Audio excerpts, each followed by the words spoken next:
I think we might go ahead and get started. It's I believe it's 5 o'clock. It's welcome. It's a special meeting of the Planning Board on Monday, May 6th, 2024. I'm John Shaka. I'm Chair of the Planning Board, and we have a full board here tonight, which is nice. And when we speak, for the benefit of Jessica, who I think is Jessica, who is our stenographer, if we can just say, hey, this is whoever's speaking. She'll know how to clock it. Let's start with the Pledge of Allegiance, please.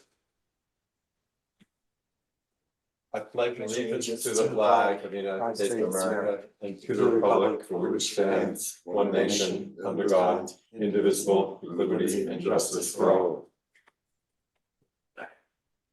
So thank you all for coming. It's going to be a brief meeting. It's a special meeting. It's our first that I've done anyway.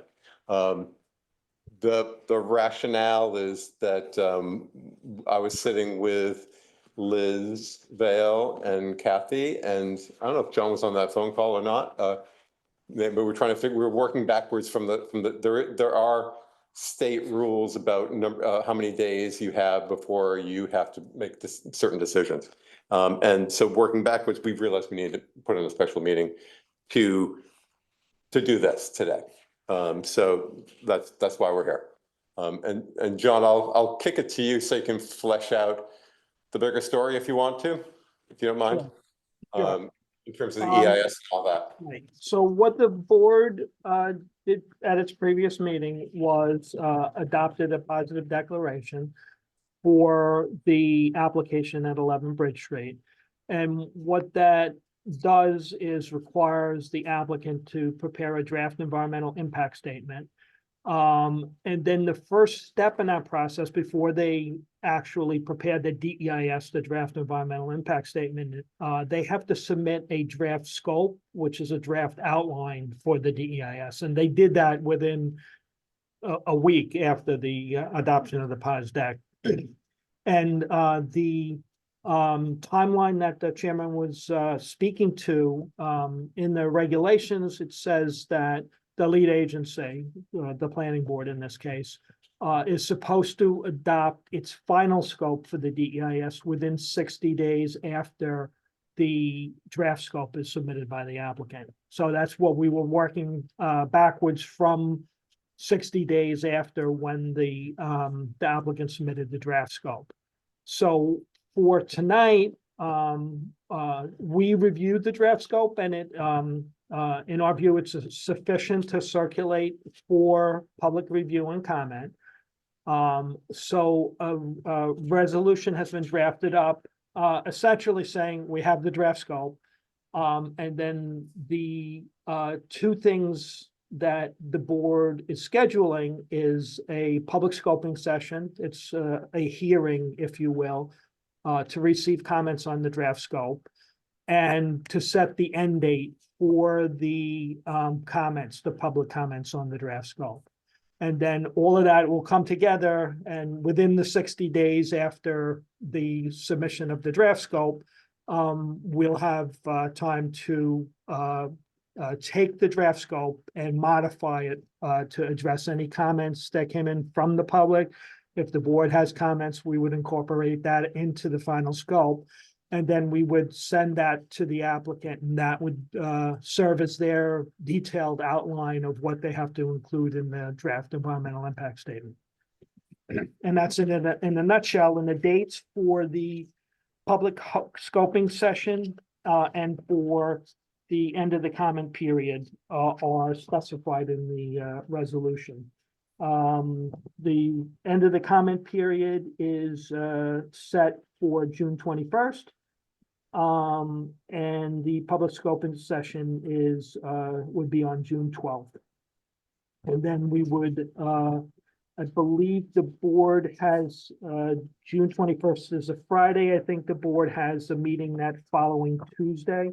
So we would be shooting to have the board adopt the final scope that following Tuesday.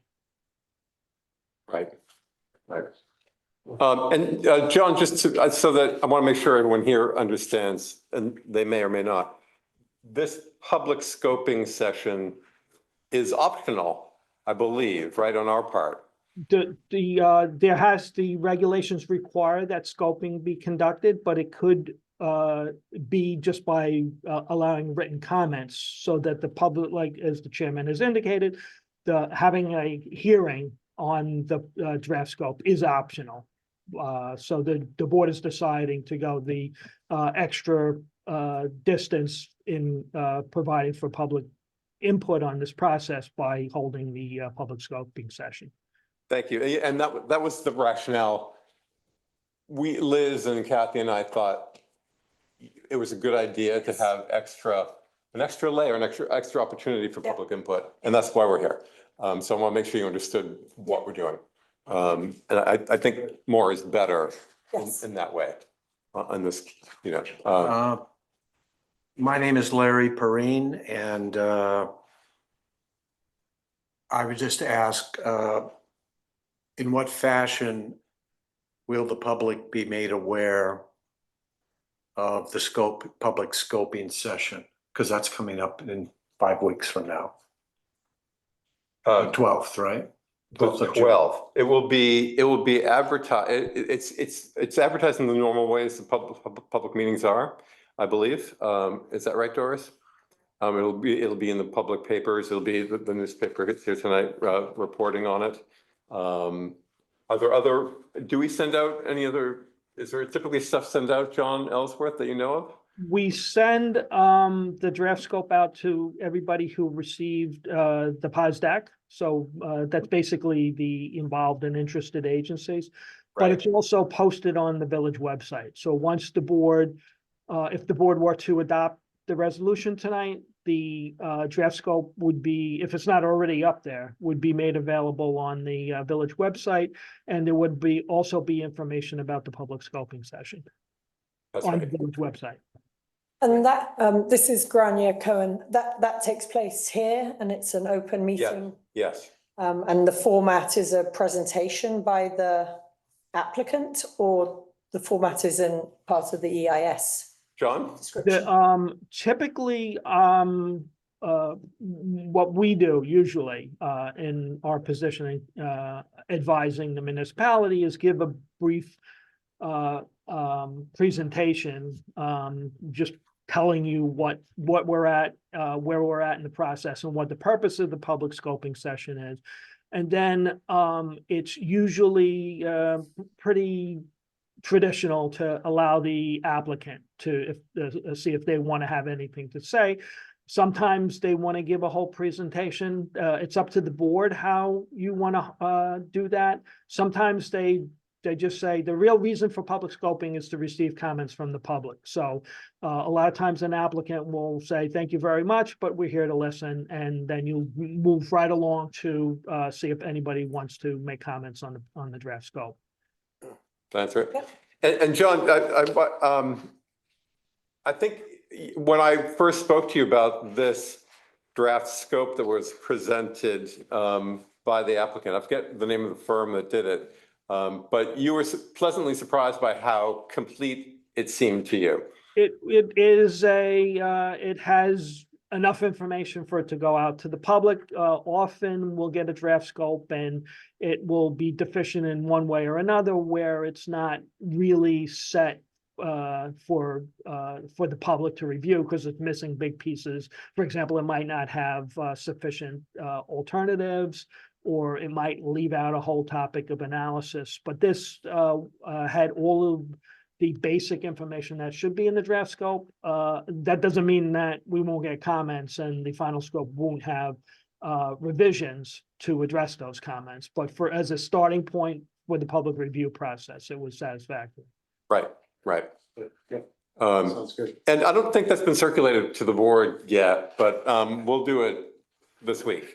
I'm sure we will. So I'll request that from Kathy and Liz to make sure that so you all can put your eyes on it as soon as possible. But as John said, it might already be up on the website. Liz and Kathy made a decision that I thought was a good one to put up as much as we could. Yeah. So Yeah, sounds good. Any other comments or questions that you might have? I can read through this. Just one question, a procedural question. So the final scoping document, which is a combination of the proposed scoping document that is now in existence, the public input and revisions or additions to it, is ultimately the purview of the board, the planning board. That's correct. You have total control over what's in the final scope. Right. Okay. Do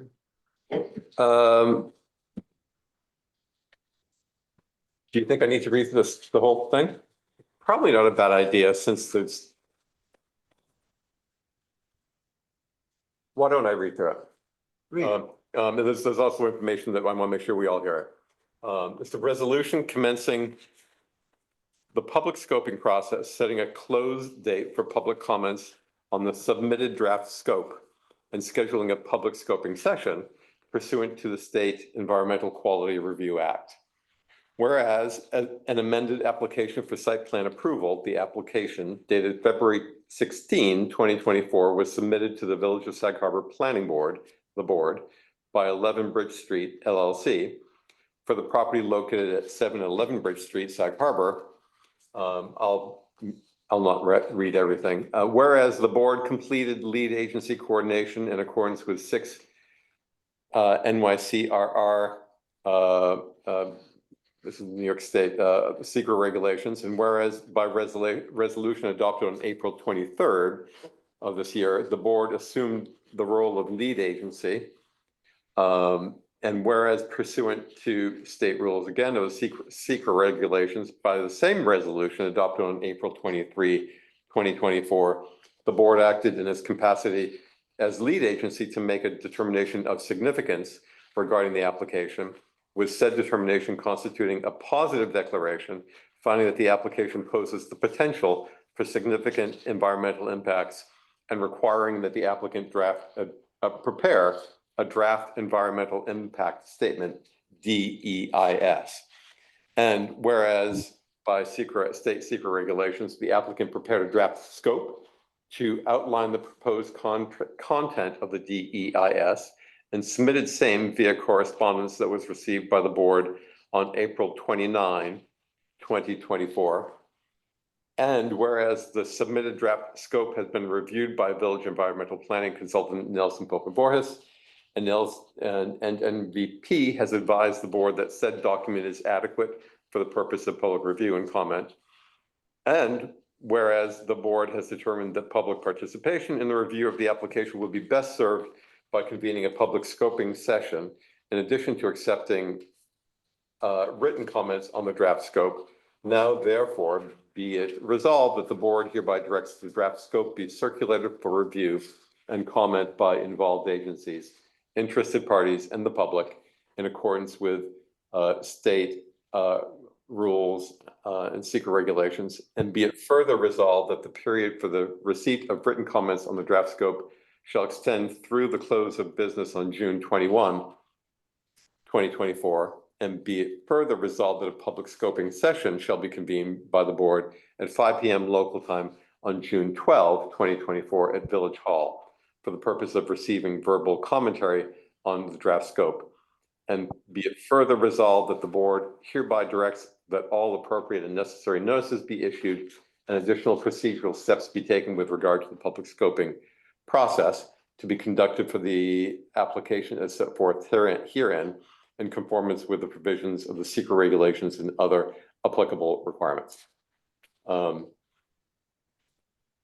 only have two questions about that. One was, Doris, are we sure that June 12, we have the room? Okay, that's been confirmed. Okay, excellent. And John, the period between the public scoping session, the public verbal comments and the close of written comments is 9 days. Is that okay? Yes, there's no specific requirement in the regulations for scoping. There's a requirement when you get later in the process on keeping the DEIS comment period open for 10 days. Okay, But there's so, nothing like that for scope. okay, that's what I wanted to know. Okay. So, unless there are other comments or questions, there's no one else online, or is there? No, I confirmed June 12th, that's a Wednesday, June 21st is.